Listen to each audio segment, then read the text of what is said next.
જ્યારે માણસની વિધિ વિપરીત બને, જ્યારે માણસની વિધાતા રૂઠી જાય, વિધિ બામ હોતે હોતે અપને પરાયે બામ, પોતાના હોય ને પારકા બની જાય.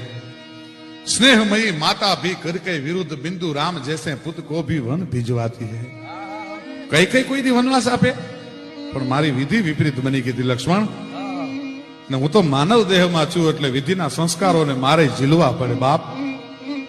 विधि बाम होते होते अपने पराये बाम और प्रतिकूलता ये स्नेह मंडल आती है. स्नेहमयी माता भी करके विरुद्ध बिंदु राम जैसे पुत को भी वन भिजवाती है. पण सांभળી ले, जो ही आता है अनुकूल समय त्यों ही लखन, पाप देख सागर में सैल की सिलाई तैर जाती है. पण माणसनो अनुकूल समय नजीक आवे त्यारे नो बनवानुं बनवा માંડે, પ્રકૃતિના નિયમો ઉલટા સુલટા થવા માંડે.